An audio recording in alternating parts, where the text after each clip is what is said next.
வணக்கம் திண்டுக்கல் மக்களே. இவரை பற்றி பாதி பேருக்கு தெரியும், மற்ற பாதி பேருக்கு தெரியாது.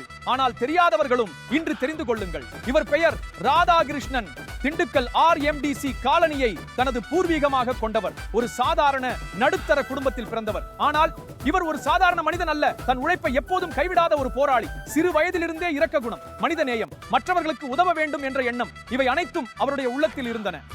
தான் சம்பாதிக்கும் பணத்தில் கூட முதியோர் இல்லங்கள், அனாதை ஆசிரமங்கள், உதவி தேவைப்படும் ஏழை மக்களுக்கு அவர் எப்போதும் உதவி செய்து வந்தார். தன் சொந்த இடத்தில் ஒரு டீ ஷாப் நடத்தினார். அதில் வரும் வருமானத்தை கூட தனக்காக மட்டும் பயன்படுத்தவில்லை, இல்லாதவர்களுக்கு கொடுத்தார். பசியோடு இருப்பவர்களுக்கு உணவு கொடுத்தார்.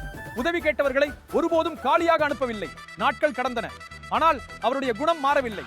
மக்கள் மீது கொண்ட அன்பு, உதவும் மனம், மக்களின் அடிப்படை தேவைகளை புரிந்து கொள்ளும் எண்ணம், இந்த எண்ணத்தோடுதான் மக்களுக்காக இன்னும் பெரிய அளவில் சேவை செய்ய வேண்டும் என்று நினைத்து DMK-வில் இணைந்து தனது அரசியல் பயணத்தை தொடங்கினார்.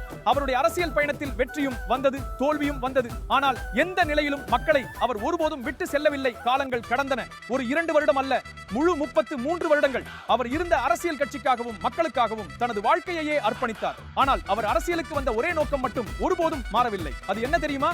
ஏழை எளிய மக்களுக்கு சேவை செய்ய வேண்டும். அந்த சேவைக்காக தன்னிடம் இருந்த பணத்தையும் கூட பல சமயங்களில் இழந்தார். அரசியல் என்பது மக்களுக்கு சேவை செய்ய வேண்டிய இடம் என்ற எண்ணம் கொண்ட அவர் இருந்த கட்சியில் அவருக்கு அந்த வாய்ப்பு கிடைக்கவில்லை. அதனால் தன் மண்ணுக்காக, தன் மக்களுக்காக, தன் கொள்கைக்காக அவர் ஒரு பெரிய முடிவை எடுத்தார். தனது கருத்தையும் கொள்கையையும் ஒரு புதிய கட்சியாக உருவாக்கினார். இன்று வெற்றி தமிழர் முன்னேற்ற கழகம் என்ற மக்களுக்கான ஒரு புதிய இயக்கத்தை தொடங்கியுள்ளார்.